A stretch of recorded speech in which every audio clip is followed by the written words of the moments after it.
বিশ্ববিদ্যালয়ের অভিভাবক হিসেবে সামনের বিচার কার্য সম্পন্ন করতে রাষ্ট্রকে চাপ প্রদান করার যে কাজটি তাদের দায়িত্বের মধ্যে পড়ে, সেই দায়িত্ব তারা পালন করবে না।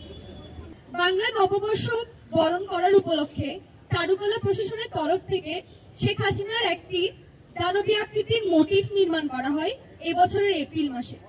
পূর্ণাঙ্গ নিরাপত্তা বেষ্টনী ও সিসিটিভি ক্যামেরা থাকার পরেও 11 এপ্রিল রাতের বেলা এক দুষ্কৃতী চারুকলায় প্রবেশ করে শেখ হাসিনা সেই মোটিফটি পুড়িয়ে দেন। এই ঘটনাকে কেন্দ্র করে চাঞ্চল্য সৃষ্টি হলে ঢাকা বিশ্ববিদ্যালয় প্রশাসন থেকে আশ্বস্ত করা হয় যে তারা এই ঘটনার সুষ্ঠু তদন্ত নিশ্চিত করবে এবং ঢাকা বিশ্ববিদ্যালয়ের তরফ থেকে একটি মামলাও করা হয়। পরবর্তীতে প্রক্টর মারফত আরবি বিভাগের শিক্ষার্থী রবিউল ইসলাম রাকিবের নাম সামনে আসলেও তাকে গ্রেফতার করানোর বা বিষয়টি শিক্ষার্থীদের কাছে খোলাসা করার কোনো উদ্যোগ আমরা দেখতে পাইনি। রাষ্ট্রীয় গোয়েন্দা সংস্থাসমূহের যোগ সাজসের যে নিদর্শন আমরা ইতিপূর্বে পেয়েছি, তাতে এই ঘটনাটিকে সরলভাবে দেখার কোনো সুযোগ আমাদের সামনে থাকে। ঘটনাটি ঘটার পর যে প্রতিক্রিয়া শিক্ষার্থীদের মধ্যে তৈরি হয়েছিল তা প্রশমিত হওয়ার সাথে সাথে ঘটনাটি নিয়ে প্রশাসনের যাবতীয় উদ্যম ও আগ্রহ যে হারিয়ে গিয়েছে তা যে কোনো বিবেচনা বোধ সম্পন্ন মানুষের কাছেই প্রতীয়মান হবে।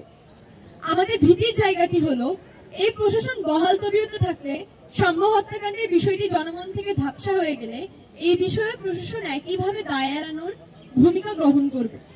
সাম্য হত্যাকাণ্ডের পরও দেখা গেল বিশ্ববিদ্যালয় প্রশাসন বাদী হয়ে শাহবাগ থানায় মামলা করেনি, বরঞ্চ মামলা করার জন্য সাম্যের পরিবারের উপর নানা ধরনের হুমকি বা ঝুঁকি আসতে পারে সেটা এড়িয়ে প্রশাসনের পক্ষ থেকে বাদী হয়ে মামলা করা যেত।